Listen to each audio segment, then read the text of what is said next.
Últimas notícias do cosmos. A astronomia à velocidade do som.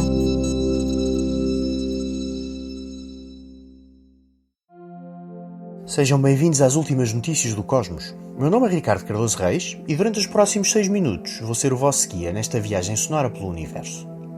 Depois dos fiascos dos cometas Atlas e Swan, finalmente um cometa visível a olho nu. O cometa C2020 F3 Neowise, conhecido apenas como cometa Neowise, foi descoberto já em pleno estado de emergência a 27 de março deste ano pelo telescópio espacial Near Earth Object Wide Field Infrared Survey Explorer, ou em português, Explorador Infravermelho de Rastreio de Grande Campo de Objetos Próximos da Terra, cuja sigla em inglês é Neowise, daí o nome do cometa. O telescópio, que observa o universo na banda do infravermelho, detectou o calor emitido por este objeto quando este começou a ser aquecido pelo Sol. Originalmente conhecido apenas por WISE, este telescópio espacial é um excelente exemplo de reaproveitamento de equipamento. Quando foi lançado em dezembro de 2009, o WISE deveria ter uma vida útil de apenas 7 meses, o tempo que demorou a consumir o hidrogênio líquido de refrigeração dos detectores. Como estes detectores de infravermelho são extremamente sensíveis, a refrigeração serve para eliminar das observações o calor do próprio detector, que diminui consideravelmente a sensibilidade do aparelho. Sem esta refrigeração, as observações seriam como conduzir à noite, com nevoeiro e com os máximos ligados. Durante esta missão fria, o WISE mapeou 99% do céu e detectou, por exemplo, o calor emitido por discos protoplanetários em nebulosas de formação estelar. Depois de esgotado o líquido de arrefecimento, em outubro de 2010 foi feita uma primeira experiência de uma missão quente, isto é, usá-lo sem refrigerar os detectores, para observar NEOs, a sigla inglesa para Near Earth Objects, ou objetos próximos da Terra, daí a nova designação Neowise. Apesar de menor resolução, o que impedia de ver objetos distantes, ainda assim era suficiente para detectar alguns destes objetos celestes mais próximos de casa. Por falta de financiamento, em fevereiro de 2011, o telescópio foi colocado em hibernação. Voltou a ser acordado em setembro de 2013 e, desde então, tem feito parte do Planetary Defense Coordination Office, o Gabinete de Coordenação de Defesa Planetária da NASA.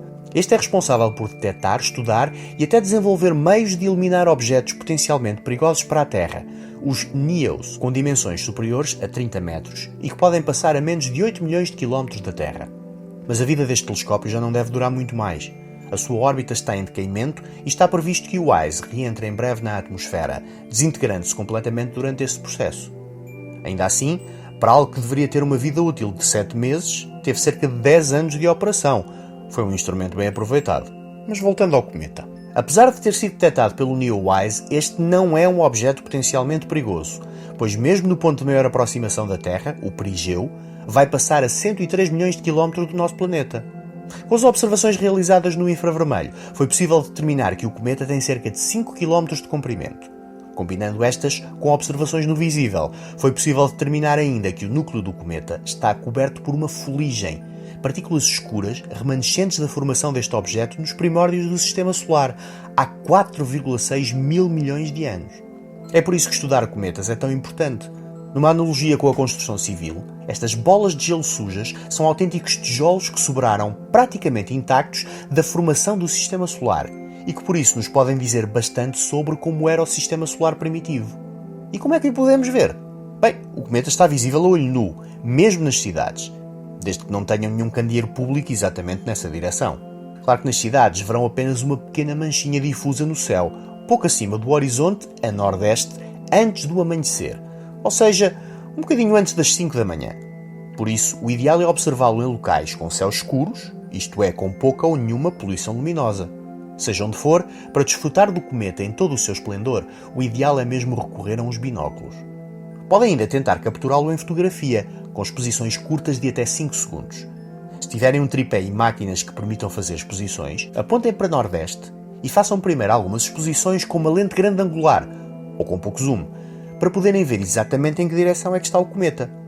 Depois disso, usem uma teleobjetiva, ou aumentem o zoom, para poder obter fotografias mais detalhadas.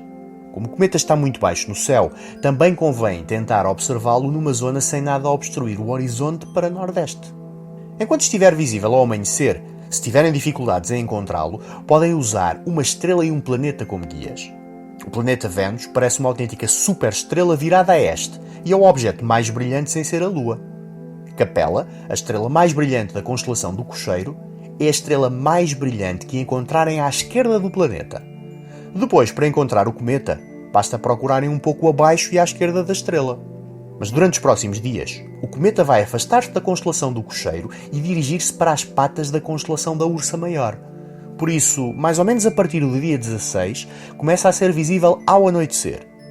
No dia do perigeu, por exemplo, que ocorre no dia 23 de julho, o cometa estará cerca de 30 graus imediatamente abaixo da estrela Alcaide, a ponta da cauda da Ursa Maior.